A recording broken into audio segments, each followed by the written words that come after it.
Hi everyone, it's Bert from Season Gaming, and welcome to this week's Bitcast. We're at Bitcast 58, joined as usual by Ains and Dan, and we've got a lot of news for you. E3 right around the corner, and all the rumors are starting to heat up, but let's start with a big one that hit us this week, and that is the Call of Duty publisher Activision actually is switching up the dev team happening on the 2020 Call of Duty game. Now, the developer that's been switched to is Treyarch. Treyarch is usually known for the Black Ops games. There hasn't been anything official that is the game that is being worked on, but it's pretty much safe to assume that that's what we're going to be seeing coming up. This is kind of a big deal in gaming. Now, I know Ains and Dan, you guys aren't the biggest Call of Duty fans, but any thoughts on this one? It seems like a pretty big news article for us to talk about. Who's going first? You going first? You go for it. Yeah, this one's weird. I don't understand why this would be unless they're doing some kind of reboot, to the franchise and the way they offer the model. So we're pretty sure that Modern Warfare 4 is coming this year with a campaign, multiplayer, and some form of, Battle Royale. But if Treyarch is still working on Black Ops 4, they're still supporting DLC, they're still supporting Blackout, it seems kind of strange to put them next year. That seems like an awfully short development time. So I don't know how they would manage that, and I also don't know what that means about Sledgehammer. Does that mean Sledgehammer was trying something new or different and just needs more than another year to finish it up? I don't really know. This is an odd one. They've been like a machine for the past several years, so it seems odd to have this big of a switch. I mean, development times on these games are very long and very extensive, so it seems odd to just kind of flip the switch like this. Something's obviously happened that we're not privy to. Well, they used to do it before. It was just Infinity Ward and Treyarch, right? When they were going back and forth between Modern Warfare, then they went to whatever that many years ago now. Yeah, but the games were simpler then. Yeah, right. But how hard it would be to reskin a Black Ops 5 or whatever it's supposed to be. Treyarch's really good at it. Yeah, they're super good at it. Exactly what I'm saying. So, it's basically going to be the same game, and, there you go. Now you've got new Black Ops, whatever the hell they're going to call it this time. Black Ops 4.5? Yep, that's it. That's my official take. Let's move on.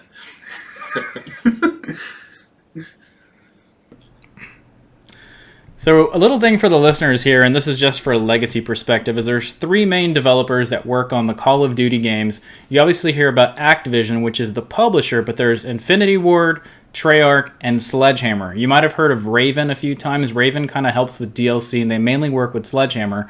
But this is a big deal because they switch developers almost on a schedule as to the way this works to allow for longer dev time, higher quality game, whatever you want to call it in the long run. Now, this is kind of weird. Activision's been in the news in a really negative way lately. They're not going to be at E3. We heard from this week that Activision is not going to have a booth, and traditionally, they have the Call of Duty game there where you can see it, play it, and do whatever the case is. Ains and I actually got to play it last year, which was really cool.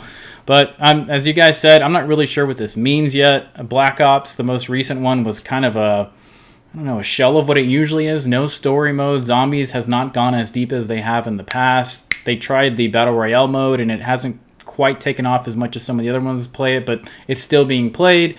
Are we getting the story mode that didn't actually come out this year, and this is why they're going to push it up, and they're just going to reskin multiplayer as they have before? I don't know. A lot of extra stuff there, but anything you guys want to say while we're still talking about that, or you guys are both about done with it? No, the only other thing that's really weird is how are they going to continue Battle Royale? So Blackout is obviously named for Black Ops. Yeah. And as you know, they've kind of been updating that in the Black Ops 4 model. With Infinity Ward and Modern Warfare 4 coming this year, there's talk of kill streaks and kind of more boots on the ground type return to Modern Warfare. So I don't know how they're going to continue Battle Royale. I'm really curious to see because I don't think you're going to really be able to just say Blackout's going to keep going, but Modern Warfare 4 is going to have its own Battle Royale, because then you're splitting the Call of Duty fan base even more among modes and titles. So I think that's going to be an interesting thing to see happen too. The only last thing I'll say is it doesn't matter what comes out Call of Duty next year, because Halo returns and the King is coming back. I'll play none of it. Yeah. Yeah. Nope. And Dan, you're good to go. I'm I'm sure you're not the biggest Call of Duty guy, so you're good, right? Sure. Okay. Well, we'll move on to the next story, and this is kind of another great surprise, I guess you could call it. This past week, there was a tweet that went out from Julian Garridy, and I don't know if I butchered his last name or not, Probably. but they were at a get-together. I probably messed it up. They were at a Ubisoft get-together to pretty much talk about development and stuff like that. And in that tweet, he actually said working on the next hashtag Splinter Cell. So we don't know anything if this is confirmed, if this is just something to get hype going. But in that same tweet, he did mention he can't wait for E3. So more than likely, we're probably going to see it on the Xbox stage in some form, whether it be a tiny trailer, whether it be a big trailer and coming out in the fall or something like that. And it's just going to surprise us all. But this is super exciting. On the same tweet, other games that were mentioned was Crew 2 and more Ghost Recon and more Rainbow Six stuff. So, but the big thing here is Splinter Cell. I'm mega excited. We've been teasing this one or hoping the rumors have been true for a long time. So I'm super excited. Yeah, I'd be excited if he wasn't hammered when he did the tweet. You know, he was drunk, and he didn't delete it, did he? It's still there. Oh, he didn't, no, but he said afterwards, he goes, how do you delete a tweet asking for a friend? Right, yeah, he's trolling us. That's what is going to happen. I would love to see it. Don't get me wrong. I really, really hope it's there. I'm not holding my breath. I know they're working on, Wildlands, the new one, probably another Assassin's Creed. Yeah, probably something else. You know, I don't even know. Kingdom, I think it was. Assassin's Creed Kingdom is the rumor. Yeah, the Viking one. Yep. Yep. I'd love to see it, and until I actually see it at this point, I'm not even going to hold my breath anymore. So I'd love to see a new Splinter Cell, trust me. Yeah, I think in our E3 predictions, Bert, we've now guessed Splinter Cell for like 2 years straight. Yeah, this will be number 3. Yeah. Since we started the Bitcast. I think, and I said this past 2 years, so this doesn't really help the validity, but I think this is the year. I know we were going to touch on this a little later, but Skull and Bones, they came out last week and confirmed that is not going to be at E3 and is not releasing in 2019. So that leaves Breakpoint. I'm getting that right. It is Breakpoint, right? That sounds right. It's Break something. Yeah, Ghost Recon Breakpoint. Yep. And possibly revealing the Assassin's Creed and Watch Dogs 3, which we're going to touch on as well. But I don't know. I think we have to see something out of Splinter Cell this year. I think it's going to be a tease, but I think we have to see something. And I think my guess right now, and we'll do this in the predictions, is that we're going to see a really slight tease of it, like a 30-second, minute-long tease on Xbox stage, because they're the first big conference to go. And then Ubisoft is going to do the full unveil during their conference. Calling it. Yep. I'll get the money. Yeah, I mean, to your point, I mean, probably see like some kind of a trailer where you see Sam Fisher walking through, and then all of a sudden his night vision goggles come down and it says Splinter Cell. And it's going to make that noise. The beep. I feel like I've seen that 15 times. I don't want to do that again. I think that was 100% accurate. Do not ask me to repeat. That's pretty good. Yeah, so if you think about it, Ubisoft is, as we always talk, they're just killing it at the end of this generation. They had kind of a rough start, but they have Far Cry, they have For Honor, they have Division 2, Rainbow Six Siege, they have Ghost Recon, and then the past Assassin's Creeds, and now this would just add to the library. And man, they've just turned into this amazing developer. But I think to your point, it has to happen this year. There has to be something, even if it's not coming this fall or something, maybe in the spring. But there has to be something, I think. Yeah, and they, further kind of cementing this, is they said there were 3 unannounced titles releasing in fiscal year 2019, which is before April of next year. So if you do the math, right, you've got Breakpoint, which was one of the 4, and then they have 3 others. Mm-hmm. So that would lead to what? Watch Dogs 3? Assassin's Creed, Watch Dogs, and Splinter Cell, my guess. Yeah, or something, something else. Maybe another Far Cry spin-off, but they just did New Dawn, not that long ago. So yeah, just give Far Cry a good little snooze for about 10 years, so I'd be happy with it. I'm about over those games. Far Cry. Yeah, it does. Yeah. I don't know. I could see them waiting on Splinter Cell, just teasing it this year, and then doing a full kind of blowout next E3 for launch with next gen, but who knows? I don't know. We'll see soon.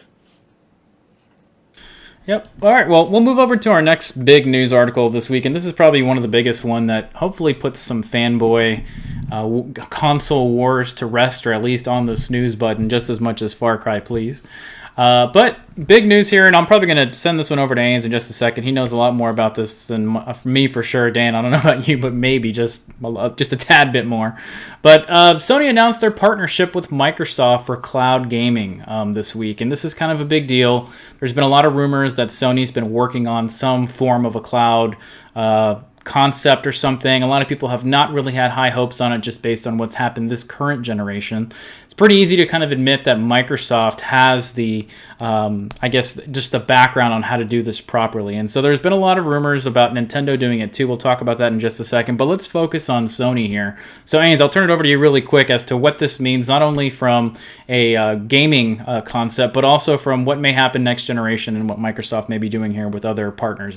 Yeah, so we could talk at length about this, so I'll keep it quick. Long story short, so in the cloud services space, you have the two biggest players by far are Amazon and Microsoft. Amazon is number one, Microsoft is number two, and catching up to Amazon. Google and Alibaba are 3 and 4, and they're well behind. Sony reportedly, from what we've learned, went to Amazon to try and partner with them and got turned down. And so they went to, obviously, the only other person who could really help them here, and that's Microsoft. Now, if you think about PlayStation and you think about the future and what we've talked about with xCloud, Google Stadia coming, the future is going to be accessing your games anywhere, any device, etc. We've been talking about that for a while. PlayStation, even though PlayStation Now is the number one streaming service today, they just don't have the infrastructure to compete on a global level. And they're not even close. Sony doesn't have it. And so they have to work with somebody. And it looks like the deal has been struck with Microsoft. Now, this is big for Sony because it gives them the infrastructure to build on to allow customers to stream their games. And it gives them Microsoft's knowledge of running those servers for gaming. Amazon doesn't have that knowledge. So in the gaming space, Microsoft is far and away the leader. Of course, what this means for Microsoft is money. Money, money, money. It means next generation, when you're playing your God of War 3 on your phone, you're paying Microsoft. And so, so Microsoft is a big winner here. They are winning because as an overall company, not Xbox, but Microsoft, they've laid just a foundation over the past several years that can't be matched. And so now it's time to, move into next gen, move into the next technology in the sector, and Microsoft has that advantage. That's pretty much it. Other people have asked what Microsoft gets out of this. There's some details around the deal that talk about motion sensor technology that Sony has that's going to help Microsoft, and it's a reciprocal deal. But long story short, Sony needs a partner because they don't have the infrastructure. Microsoft likes money. That's about all there is to it. Yeah. I like money. Give me some. No, I read somewhere, it was probably that Bloomberg report that came out. Yeah, it was like that in 2023, they're only predicting 2% of total revenue coming from cloud-based services. So that's 4 years away. We're expecting next year for the new gen consoles to release. So that's 3 years into the life cycle, right, already. Before we're only seeing a 2% revenue. I'll go on a strong limb right now, and I'll say Bloomberg's wrong. You think? Yeah, okay. I don't know. I mean, that's the thing. I don't know anything about, I don't think we really know anything about the details of what this is going to mean. I'm all for it. If I can play my my game on my console, then I have to go over to in-laws and play it on my phone because that's what I do. I gotta go to the bathroom for 4 hours. Excuse me, guys. Yeah, I'll be gone. I'm at this part in God of War that I really need to be. Anyway, I mean, I'm all for it. If I can do it and it's a reasonable price, depending on where 4G and 5G and all the what kind of internet there at that time. I don't know. I'm for it. This is awesome. I mean, it doesn't really matter where. What these companies do. For us, it doesn't matter. As long as they give us something. No, I just want to be able to play my games anyway. Yeah, I love it. Yeah, if I can hook up my phone to my controller on my little... Yeah. Oh, yeah. I'll be playing all day. Productive. So let me add one more point, Bert, on the Bloomberg thing when they say 2% of cloud revenue by 2023, because I saw that report as well. Okay. You have to be really careful on what they're defining as cloud revenue for gaming. Because if you think about it, you could technically say today, I bought Halo Infinite on Xbox Live, and I'm playing it on xCloud, but because I already own the game, that's not cloud revenue. That's digital revenue. Do you see what I mean? So the 2% is kind of misleading. It's not necessarily revenue that's generated for gaming directly through cloud usage. It's more of, to stay relevant in the future video game industry, you're going to have to be able to offer this functionality. And because Microsoft's doing it, Sony's got to keep up, right? And so they may not categorize it as revenue on the cloud, but it's still going to be an offering that PlayStation offers and generates additional digital revenue for them. Make sense? Yeah, that makes sense. So the 2% maybe is for the service of actually using the cloud? Yeah, maybe? Okay. or someone specifically purchasing something to be used on the cloud. I don't know what that is right now, but it could be kind of misleading in how they define it. Well, if the model gets proven and it works, that 2% could, like you said, if the number would be that misleading, it could jump, in a year it could jump 10%. Yeah. That's huge. And cloud services, I told you we could talk about this forever. Sorry, Bert. Cloud services is, if you look at Microsoft's fiscal report, right? That's where, and Amazon's for that matter, that's where the revenue is ramping up. Is cloud service revenue, and that's based on the Azure and the AWS, which is Amazon Web Services cloud infrastructure. Today, that's business profit. That's businesses using that infrastructure, but that's where gaming's going. And I'll stop talking now. Bring it on! Yeah, so a lot to get excited for. Not something you're going to see in the next year or anything, but it's something that probably the framework is being built up to have some pretty good services in the early 2020s. And we'll see what comes from that. To piggyback on a rumor that has actually come out in the last 24 to 48 hours is that Nintendo is looking into partnering with Microsoft as well. Nothing official there. The Sony side was official. We saw the whole handshake and everything from Sony and Microsoft, so we see that coming. It seems like Nintendo would be smart to jump on this as well. So we'll see what happens, and we will report on that if there does come some confirmed information on that. So we'll see. And once again, that's probably going to be Nintendo's next generation console that'll come out in the next 3 or 4 years as well. So we'll see what comes from there. All I can picture right now is that meme of Phil Spencer holding the gauntlet. If you've got Nintendo, Sony, and their own Xbox all running on their own infrastructure, forget about it. Yep. Bring it. Have like a little PlayStation Stone and a Nintendo Stone to add to the gauntlet, turns on. Yeah, that'd be funny. Okay, well, a little bit more of fun news, and the next two stories are going to be some fun news that you might see in the movie space, and it has to do with gaming, and that Sony has opened up their own production division, and this is supposed to be for video game adaptions.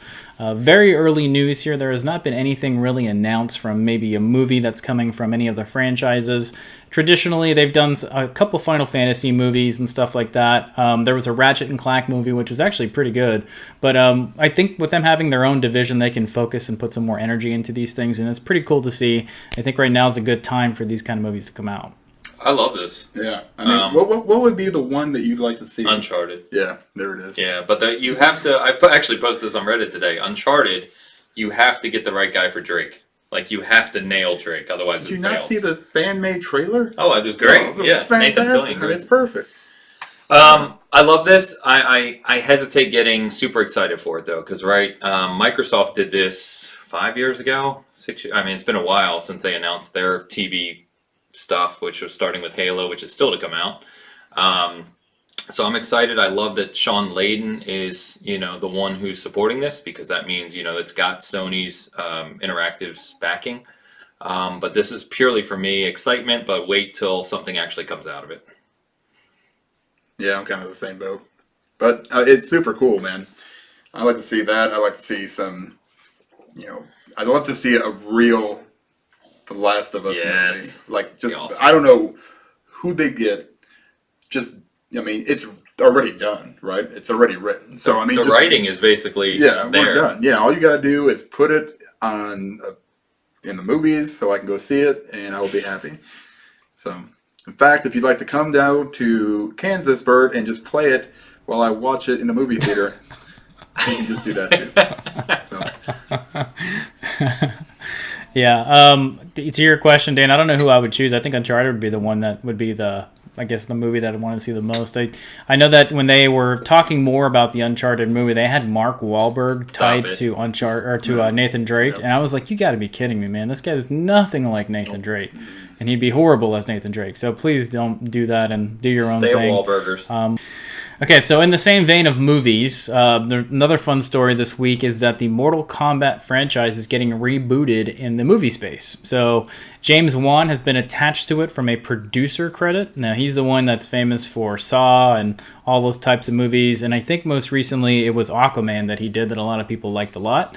So it is being rebooted. It's not going to be a sequel to the original or even those horrible sequels that came in after that. The director that's been named to it is Simon McQuoid, if I'm probably butchering that above all. But he's not really known for too many movies. He's known very famously for that PlayStation 3 commercial that had all the mascots coming into a bar and they were coming in from different angles and stuff. That was pretty cool. But we'll see what this means. I hope it's something serious. There was a YouTube series that came out for a while for Mortal Kombat. That's a grittier story that I actually liked a bit. But kind of fun news for Mortal Kombat. Yeah, that YouTube series was awesome. I like this. I mean, I'd love to see a modern take on Mortal Kombat, assuming it's done well and has a decent budget. And James Wan is excellent, right? Yeah, am I correct? He's the guy who also did Insidious. He is. Yep. So this is great. Now he's producing, not directing, as you said. So we'll see. But excited for this if they do it right, of course. I mean, I'll watch it. That's all I got to say about that. Nightwolf better be in it. Just gonna put that out there. Freaking Nightwolf, man. Like. What's funny is he's probably not going to come out in the most recent one either. They're going to be like, oh, we were just teasing you. He's not really there. Every time Ed Boon posts about who do you want to see, I respond to him right away. Nightwolf. Stop fucking around. Not Nightwolf, just really quick. Nightwolf. Yeah, so James Wan has been in, God, he's all over the place. He did Fast and Furiouses. He did The Conjuring. He did I think Saws 1 through 4, if not. I mean, he's just everywhere. So I think he's getting a lot more respect. He's also been targeted to produce the next Aquaman movie, whether you like that or not. You know, he's just becoming a bigger name in the industry, so I hope that means something. But we'll see. Last week we talked about some very high-selling games, and this week Minecraft broke a new record here from a sales perspective. We're at 176 million copies. So I'm not the biggest Minecraft fan. I never have been. I tried to jump on the bandwagon a number of times. I just don't get it, but it's come out in pretty much every single platform, console, handheld, everything, and it's just still selling like crazy. I'm sitting here trying to add up how many copies my family owns alone, and I think it's either 9 or 10. Jesus. Between Xbox 360, multiple copies, Xbox One, multiple copies, PC, multiple copies, and iOS, multiple copies. So it may be more than 10, actually, if I add them all up.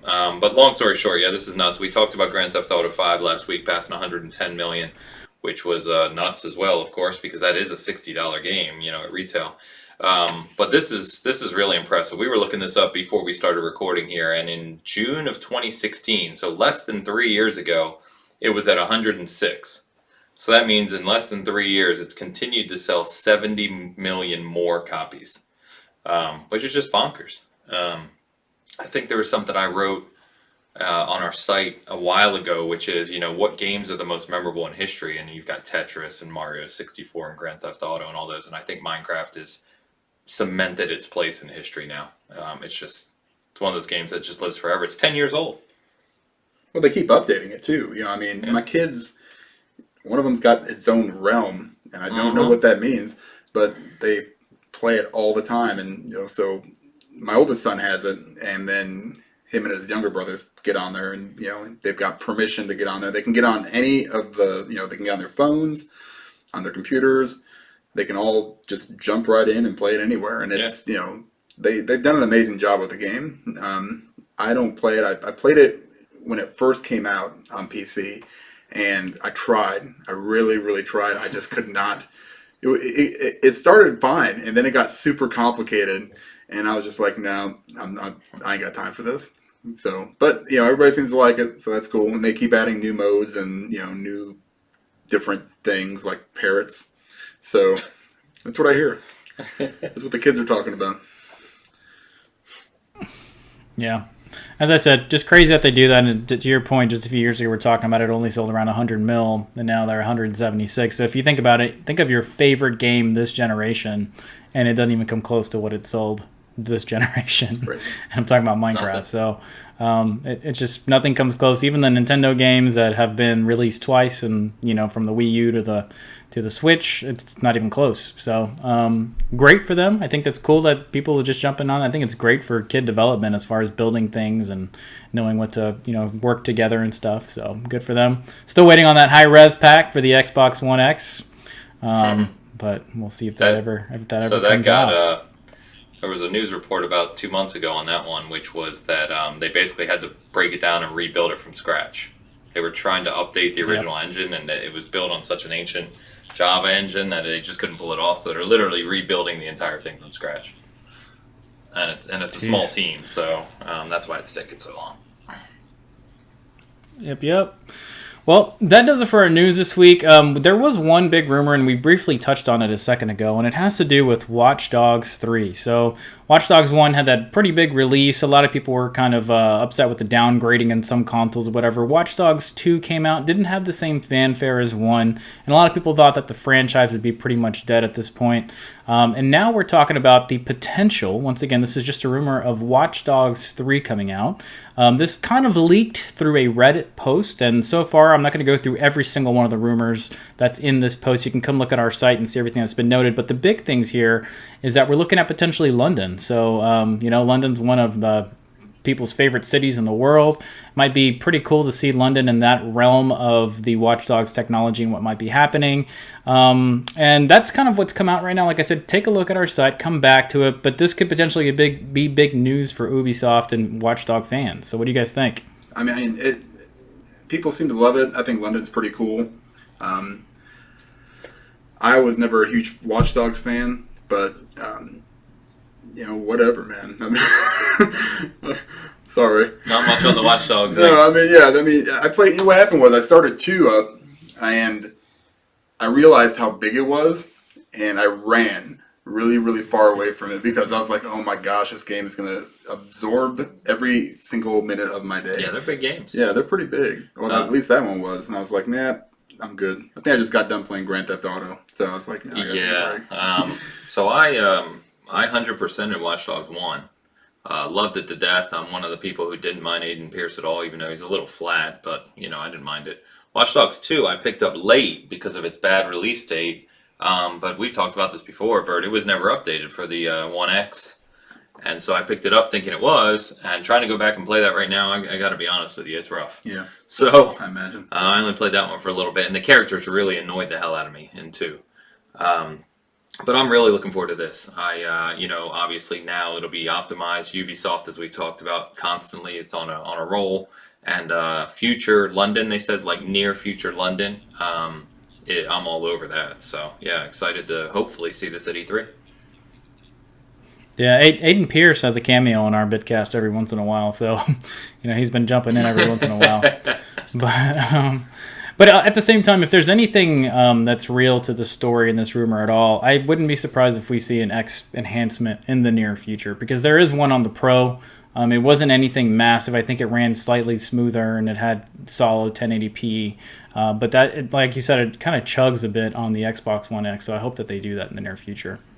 So, anyways, we'll see what happens. Ubisoft has a ton on their plate right now. For us to expect something like this or even want something like this is asking a bit much. Ubisoft has a ton coming out, and I'm really excited for almost every single one of those titles. But okay, that's it for our rumors. We did talk about Nintendo possibly moving over to Microsoft Azure as well, but that's nothing we need to touch on again. Let's talk about what we're playing. So, Dan, what have you been playing this past week? A couple big releases, huh? Yeah, basically the 2 that released last week. So I played and finished A Plague Tale. Review should be up on the site. It is up on the site. I loved it. It was a lot of fun. It was an amazing story. It was just one of those games that, kind of come around and just hit you in the feels a little bit. Loved it, man. I mean, it's probably one of my favorite games this year so far. And actually, last night I finished Rage 2, which Jesus Christ, dude. You would think, okay? It sounds like, oh my gosh, how much time have you put into this game? I might have put less time into Rage 2 than I did a Plague Tale and finished it. You do all the side missions? No. Listen, because there are way too many. Yeah, there's a lot. You don't have to. No, you don't have to. No, I mean, there's a ton. Yep. There is a ton and ton. I mean, I've done quite a few side missions. But I mean, there's really no like side missions per se. It's more like, there's bandit outposts, and then there's some roadblocks, and then there's some of these big towers. It's like a Ubisoft game, but not as good. But the gunplay is awesome. I mean, it's probably one of the best. I mean, that's done by id. Yeah, Makes complete sense. It's so good. That is my favorite part of it. I love the shotgun. Oh yeah. I just run around with that thing basically and blow people up.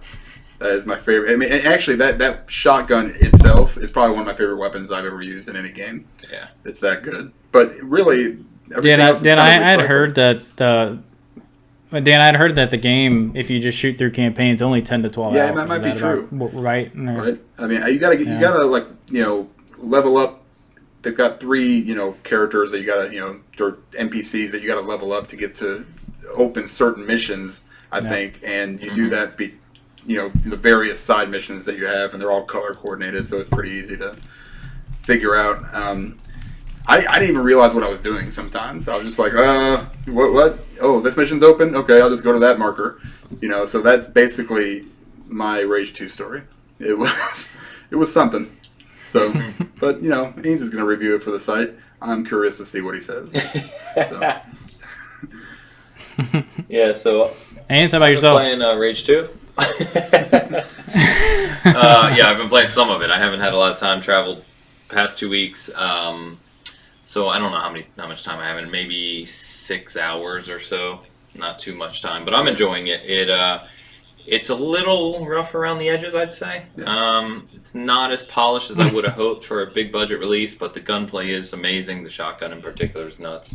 And it just feels really good when you're in combat, pretty much. But the rest of it is, I think you actually had a good quote there where it feels like a Ubisoft game that's just not as good. Mm-hmm. It's kind of in that realm. So we'll see what I end up with at the end, if it gets any better.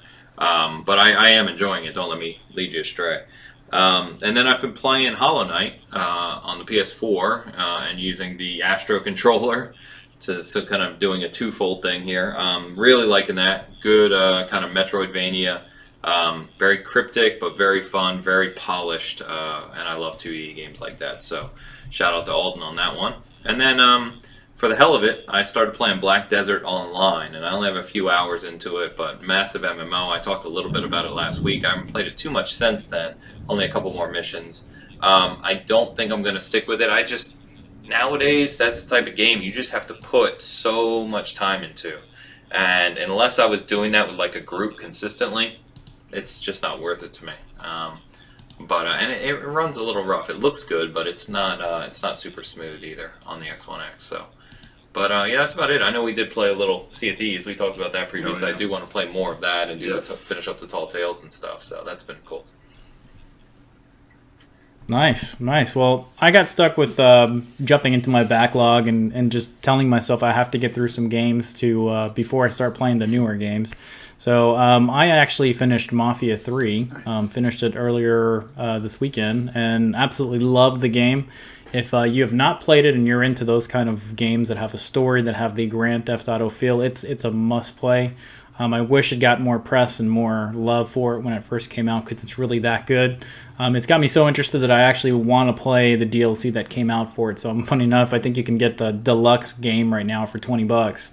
But the DLC pass is like $30, so it just might make sense to buy a whole another game and then give mine away or trade it in. Unfortunately, it's not trading in for much, but at least it will get me what I want from it. But really enjoyed it. It's only about, I'd say 25 hours if you shoot through the story itself. If you do the completionist, where you go after everything and try to do all the missions and everything, you're looking somewhere around 40 hours. So I've actually done most of that. I have like 2 little things to grab and then I'm done with it. But man, do I love that game. It's fantastic. And I've heard the DLC is pretty good too. So that's all I've been working on. I want to get back to playing some other things, and I'm probably going to play something a little bit shorter that's not an open world game with tasks to do everywhere. I've played too many of those games recently. I need to give those a break. So anyways, we're playing a ton of stuff, and with that being said, I'm going to turn it over to Ains for his review on Mortal Kombat 11. So why don't you take it over, Ains? Let's hear how good or how bad this game is. Yeah, so review is up on the site. I scored the game sensational, which is roughly a 9 on our scale.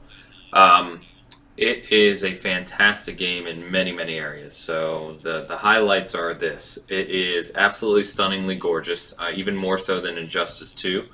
Playing on the Xbox One X, it's 4K, 60, super smooth. The HDR might be some of the best HDR implementation I've seen. It's just stunning. The story mode is very similar to past Injustice or the past couple of MKs. So you play through, use different characters, full story mode. It was really, really good. It was really enjoyable to play through. It paid a great homage to classic Mortal Kombat. It had all sorts of characters show up through the story that had people kind of cheering as you were playing it. And, obviously people want certain characters back for DLC. I'm not going to mention Nightwolf at this point. But it was really fun to play through. I liked it better than MKX. It was much more coherent and much more kind of fan service. So that's neat. It also has a plethora of modes. I'm using that word because you have your standard tutorial mode or your learn to play mode. You have your standard local one-on-one tag team modes. You have all of your online modes like King of the Hill and whatnot. And then you have all the towers that are very similar to Injustice 2 as well. So you can do your standard towers. They call them classic towers, which are like a story mode. You play through the tower and you actually get like a hand-drawn or painted ending for each character, like a story, like the old Street Fighters used to do. And it tells you the story of that character. And then they also have what they call Towers of Time now, which are dedicated to certain characters and challenges, and you can unlock all sorts of cosmetics, kind of similar to Injustice 2, except for the cosmetics in this game don't actually impact your, your abilities in a one-on-one sense. They're mostly cosmetic. And then through all that, there's the Crypt, which returns. It takes place on Shang Tsung's island, and that in of itself has pretty much a story mode as well. So you play through that. That has all kinds of flashbacks to previous games. Some really cool imagery like the pit from Mortal Kombat 2 and Goro's lair and the dining hall from the Mortal Kombat movie and all these things that you can find and secrets to uncover in the crypt. So you can spend hours and hours and hours just running around the crypt and unlocking things.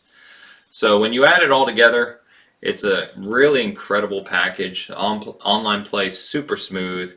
I think at a very high level play, there are some concerns about character balance right now, but you're talking about the, upper 1% of players would even notice those things.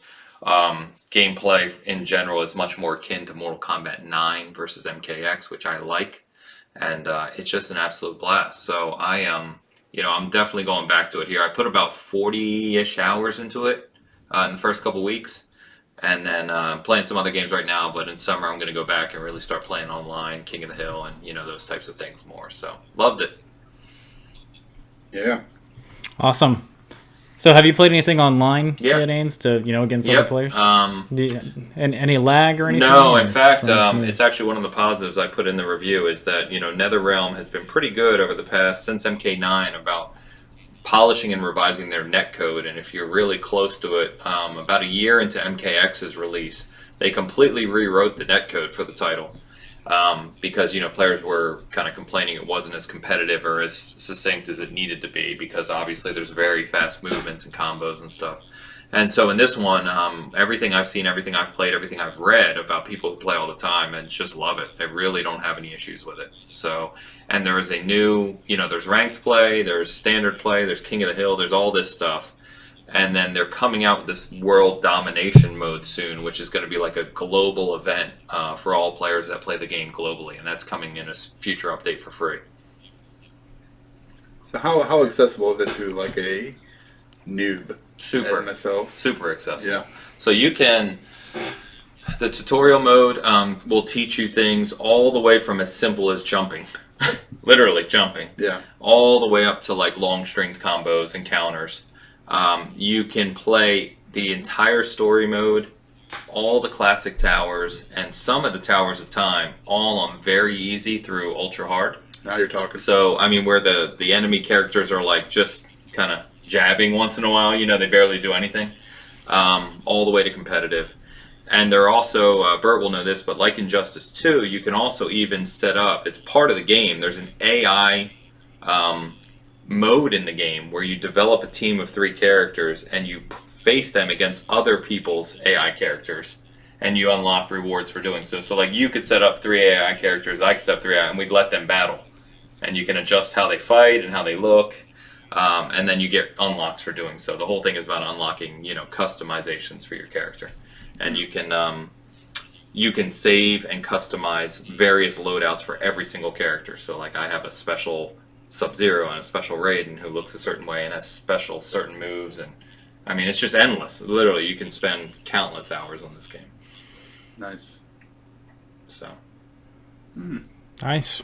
Nice. Well, thanks, Ains. I mean, Dan, you might give it a try, and we'll see what happens. I probably pick it up here in the near future. Big Mortal Kombat fan. I've been wanting to play it for a while. Just wanted to get through some other stuff first, and thanks for sharing that. And like Ains said, check it out on our site if you want the deeper review. We will link it to where you can see that and hopefully enjoy. But without further ado, let's get to our favorite segment of the Bitcast.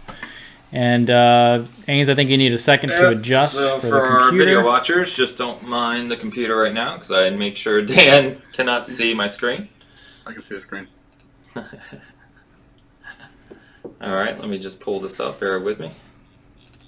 All right, you guys ready? Who's going first? Bird. Bert's going Bird's first. going first. Okay. Yeah. All right, guys. I definitely made sure you can get this. So the last couple questions are like almost give it away, but we'll get there. Let's get that at the first. I'm not as mean as you guys are sometimes. Look at me videos. All right, question 1. This title was released in 1996 and is exclusive to a single console. Sonic Adventure. Damn it, that was No. my guess. That'd be 99. Good guess, though. 96. Final Fantasy VII. I don't think what year that was. Was that 90? That might be there. 97 or something like that? No. Pretty close. Yes. Thanks. We don't talk about that game anymore. All right.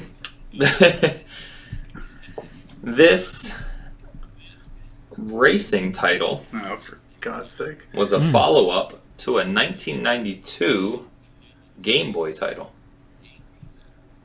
Oh, I have a feeling I know what it is, but go ahead, Dan. Cue. Oh, I shit. don't know. Shit, these things I went down to like my question 6. I might have gone too deep and gave Bert too much off the gate. I don't know. Pilot Wings. No. It's not a I don't racer. even know what the hell Pilot Wings is. I just thought of it. It's a game, right? Oh, it's a great game. Yeah. No, good. Go ahead, Bert. All right. Is it Beetle Racing? No. What Yeah, did you scared me when you Alright. said you almost had it.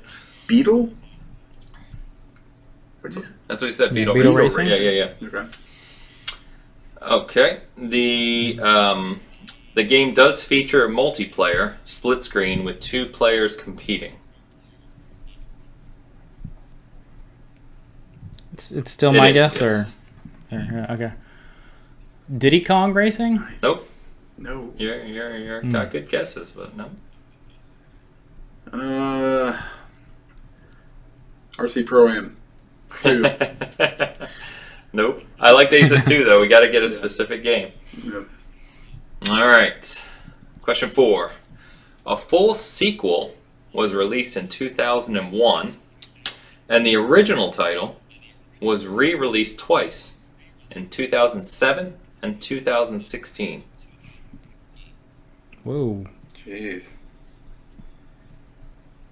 The original title. So you're talking about the game that we're Yes. trying to guess was re-released. Correct. Okay. Yeah. Mario Kart. I mean, I'm gonna It's throw that still out you, there. Dan. Still you. Get it out of the way. Which one?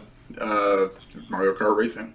The original. Yeah, the original. The No. old school. No? Alright. Well, there you go. A game that's 96 was re-released in 2016. It was a racer. Jeez. Destruction Derby. Oh, love that game. No. No. All right, question 5. This is probably the last kind of harder one, then it gets easier. The game has a championship mode, and then as you play through that, you unlock other modes such as time trials and stunts.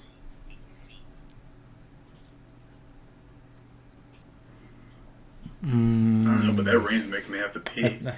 Jeez. Is it still Yes, my guess, yeah. or is it somebody else? Virtua Racing? Nope. What'd you say? Virtua Racing. Oh. Great game, too.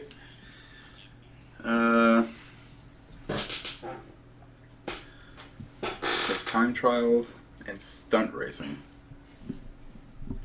Fuck. Mario Kart 8. No.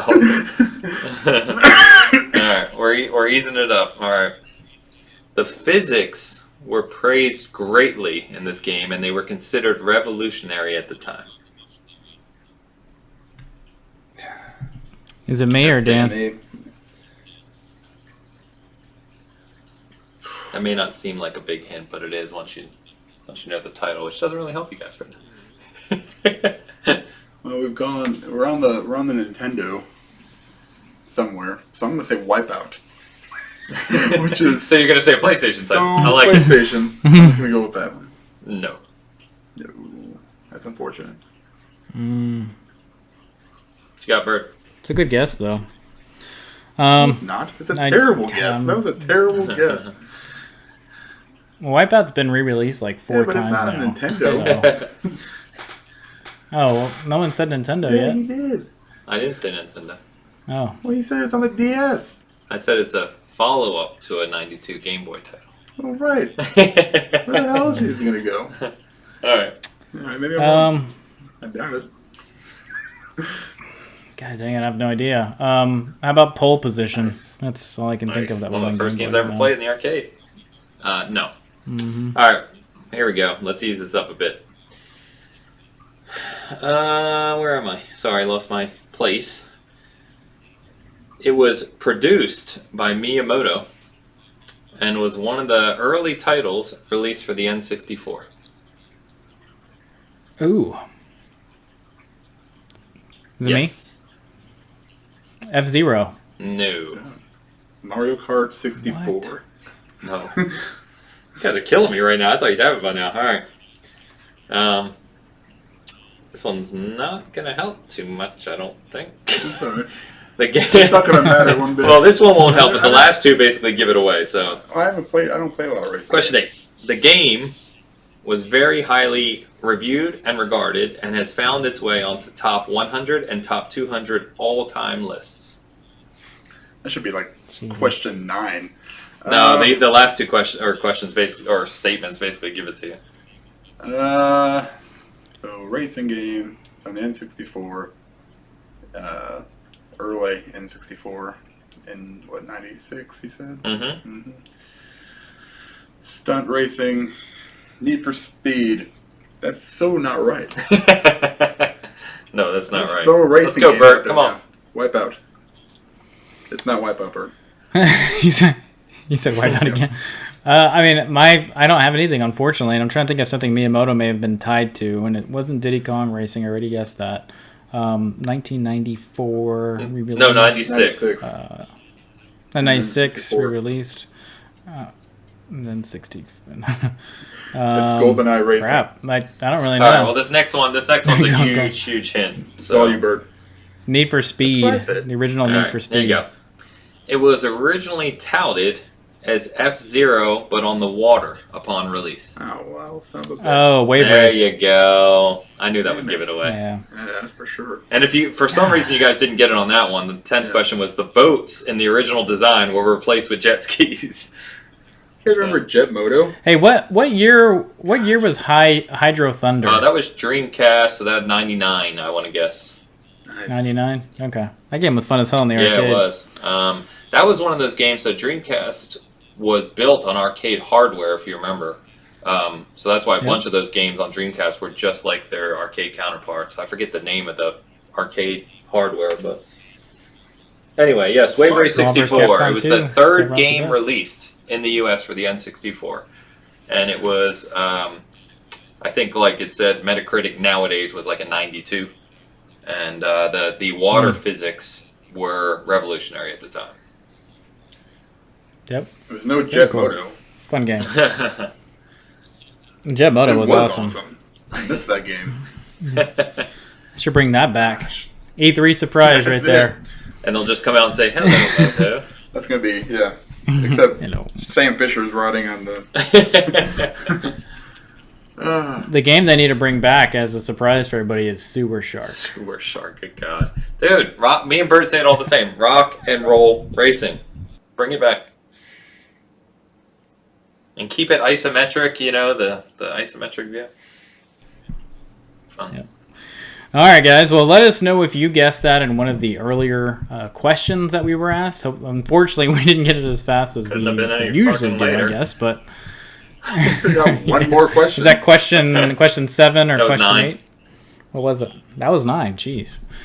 All right, well, that's it for our Bitcast this week, guys. We have a few things coming. We have Little Nightmares. I think we're on episode 4 now, coming out to you this Friday. We have E3 just around the corner, and traditionally we have an episode where we think about what's going to come out, predictions, maybe dreams we might want to see at it. We will be at FanFest this year, so it's going to be a big deal for us to not only share that coverage with you, but we should get some great picks and some great information for you there. And then we have the Ains. Actually, why don't you introduce it instead of me? But Ains, you have an article coming. Yeah, so I think I mentioned this. I've been working on this one for a while. It's a big article on Xbox and touches on some of the things we talked about tonight with the Azure infrastructure, the cloud services, what Game Pass is doing, next-gen hardware, some insider information. Had to throw that in there. Watch for the pin. But yeah, it's a pretty long article, as I like to write. So that should be done later this week as you're listening to this. So look for it, please. Cool. Well, thanks for listening, guys. Look for us on Little Nightmares this Friday. And as always, thanks for watching.